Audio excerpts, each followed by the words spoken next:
这是唯一一部让观众全程连大气都不敢喘的武侠片，只因为其中90%的剧情都是紧张刺激，并且真枪实战的武戏，不仅要求刀枪棍棒耍得虎虎生威，腿脚功夫更是堪称上乘。而更难得的是，虽然该片的武打戏份很多，却丝毫没有拖沓之感，令人不会感到乏味。看完的观众只有一个评价，那就是太爽了。它就是70年代邵氏电影的代表之作，由刘家辉执导的《少林寺36房》。电影开头就是高能。原来少林寺和尚去食堂吃饭的方式如此奇葩，通往食堂的必经之路上只有几块浮木，每个人需要从上方踩过。刚来第一天的小和尚三德见师兄们都轻松踏了过去，于是也想尝试一番，谁知刚踩到浮木上就脚底打滑掉水里了。他擦去脸上的水，当作是饭前给自己洗澡了。谁知就在他要走进食堂时，一个师兄却拦住了他的去路。清静体听，步快马稳，身心无着，勿进树堂。三德只好回去换了一身干净的衣服，怎料他再次来到食堂，师兄们早就把饭盆干见底儿了。三德只好来到住持们专用食堂里打粥，结果却被一个住持拦住，并告诉他想喝粥也不是不行，除非他端着碗站在浮木上喝。可三德连站都站不稳，粥还没到嘴里一滴，扑通一下又干水里了。住持罚他将食堂里的碗筷全部清洗干净，三德只能照办。为了第二天能够早点去食堂吃饭，三德连夜练起了浮木上走路的技能，但毫无意外，他再次摔水里了。师兄们见状，纷纷站在岸边嘲笑他，住持却对他们说道：初生之犊，不足为笑。大伙这才停止了笑声。然而三德依旧不肯轻易放弃，他找了几个木桶在地上滚动，随后跳上去在桶上飞奔。如此反复练习一晚上之后，三德已经能在桶上如履平地。第二天，师兄们都等着看的笑话时，只见他单脚从浮木上跳了过去。三德的境界已经超过了在座的所有师兄。为了试一试三德的真才实学，第二天住持将绑在一起的浮木拆开，这下师兄们全部掉水里了。三德也想尝试一下，结果不出意外，他也成了落汤鸡。为了能从水面上通过，三德和师兄开始不分昼夜的练习。这时住持抱着一沓盘子走了过来，他让三德将盘子用力丢进水里，只见盘子瞬间沉入水底。你扔碟子是向下，等于你们跳木头向下沉一样。接着住持就给他们示范了一波打水漂的技能，重点在于一定要快稳准，这样才能不让碟子沉入水中。三德领悟了住持话里的精髓，晚上趁着师兄们都进入梦乡时，三德偷偷卷了起来。他来到水边练起了轻功水上漂，经过了一次又一次的失败后，他总算从水面上跃了过去。而住持一直在暗中观察他，见他已然大功告成，住持知道自己已经没什么能教他的了。住持让他去34房，34房练习的是臂力，不论是打拳还是甩刀弄枪，都要靠手臂发力。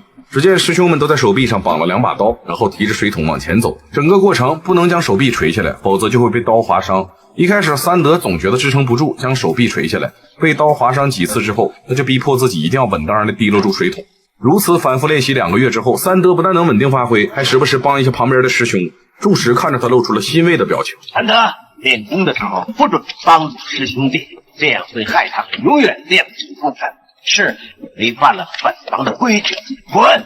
其实住持是让他去33房，因为他在34房已经功德圆满。33房的规矩很简单，住持敲一些木鱼，他用铁锤敲一些钟几克。三德还以为住持是在逗自己玩，殊不知这看似十分简单的事，其实操作起来特别难。铁锤虽然重10斤，但套在1丈2的竹竿上，竿长1尺，铁锤重10斤，竹竿长1丈2，已经有120斤。呵呵，你的腕力能拿几尺？原来这考的竟是杠杆原理。三德虽然没学过数学，但却愿意一试。没成想，这竹竿比他想象中的重多了。最终，三德在8尺的位置才将铁锤举了起来。随着住持敲响木鱼，三德也敲响了大钟，但很快他就坚持不住了，竹竿掉在地上。继续练。三德只好再次将竹竿捡了起来。尽管此刻他的手已经酸疼的麻木，可三德不是轻易放弃的人。在日复一日的练习中，他终于能轻松将竹竿拿起，并随着住持的节奏敲响大钟。住持不断的加快速度，三德也丝毫不落下风。就这样通过了33房的考验。随后三德来到32房，而他的考验才刚刚开始。和尚们需要用棍子将齿轮高速运转，一旦齿轮被卡住，就必须冒着被划伤手臂的风险去取棍子。在场的和尚全部挂了彩，唯独这个叫三德的游刃有余，只因为他轻松地掌握了转动齿轮的诀窍，那就是得快准狠。只见短短几个时辰，三德就学会了少林寺最难的棍法。住持便开始练习他的目力。只见住持让三德站在2根正在燃烧的香中间，当烛光动摇的时候，你的眼珠就要跟着转动，但千万要记住，头可不能跟着眼珠转动。住持开始摇晃蜡烛，三德的目光开始不断的追寻着蜡烛转动。住持见他反应很灵敏，于是再次加快了速度。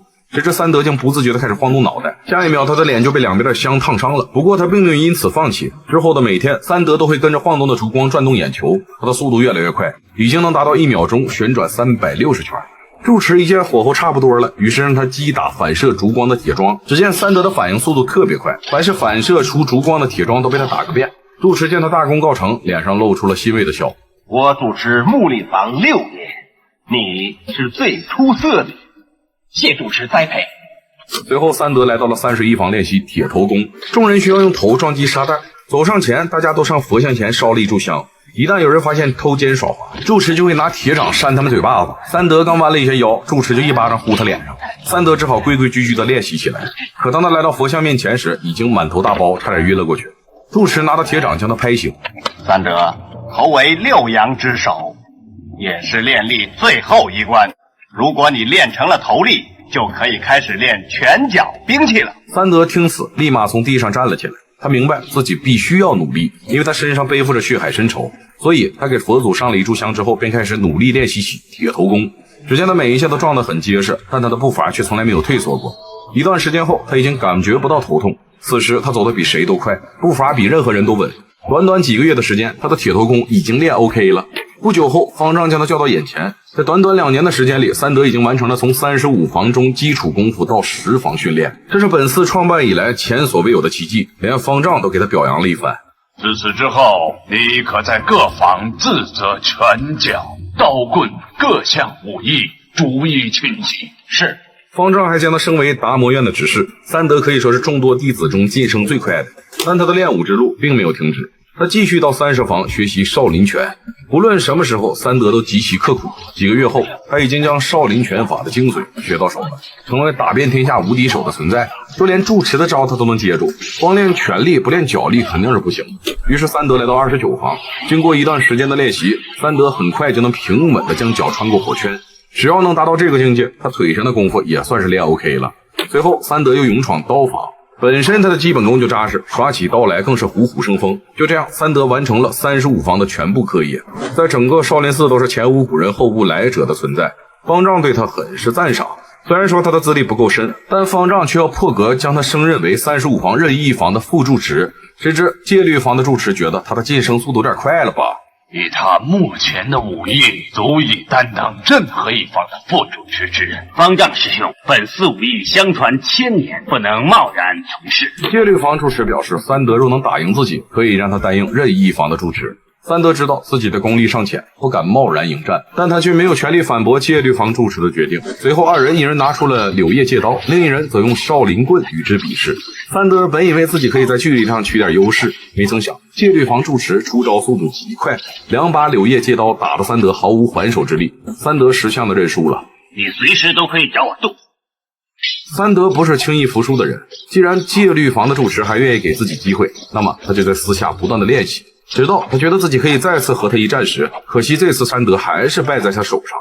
三德，我用刀拍了你几次？17次。如果我用刀锋砍你，你会变成什么样？三德明白自己技不如人，于是继续勤学苦练。别的住持都觉得三德很难战胜柳叶戒刀，方丈却很看好三德，他觉得或许有一天三德能打败戒律房住持。